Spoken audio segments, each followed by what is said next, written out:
Music is an open letter to the world.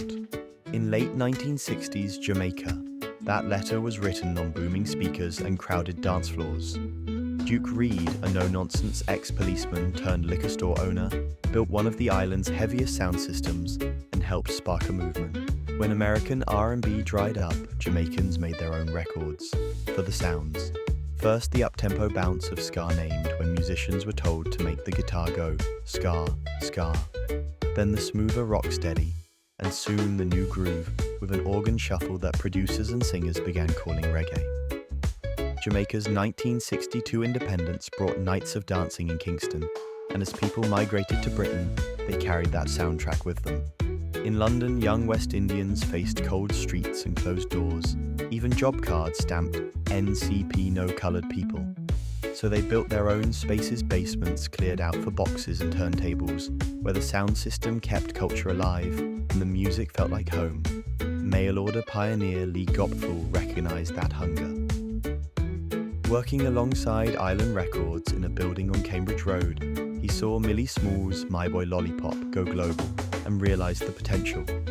When producer Bunny Lee arrived from Jamaica in 1968, a new idea clicked.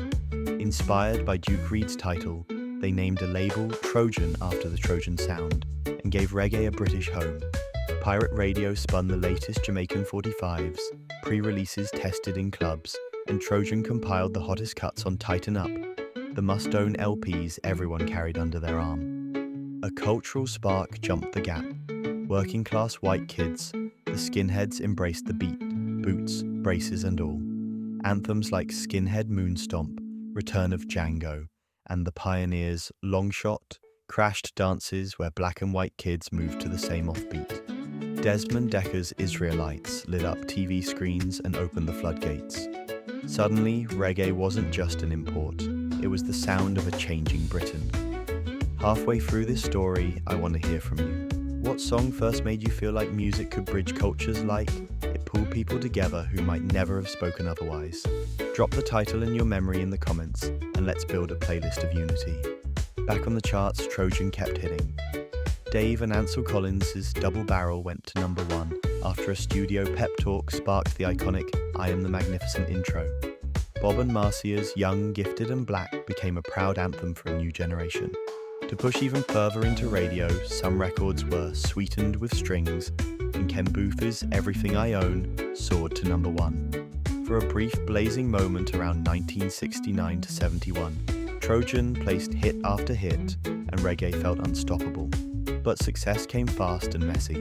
Too many releases swamped the shelves, debts mounted, and by the mid-70s, Trojan collapsed into liquidation.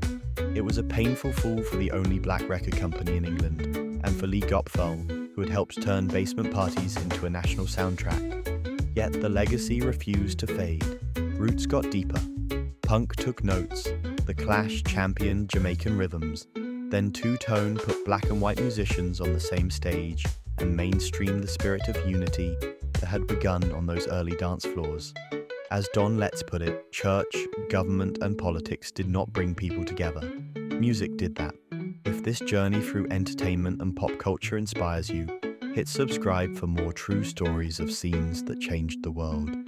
From sound systems to skinheads, from no-coloured people cards to number 1 records, Trojan proved time and again that the music is like water. It has no colour, and it finds a way. The catalogue still echoes, Ska's ching-ching, rocksteady's glide, reggae's bass and organ shuffle, the voices of Toots, Desmond Decker, Lee Scratch Perry, Derek Morgan, and so many more.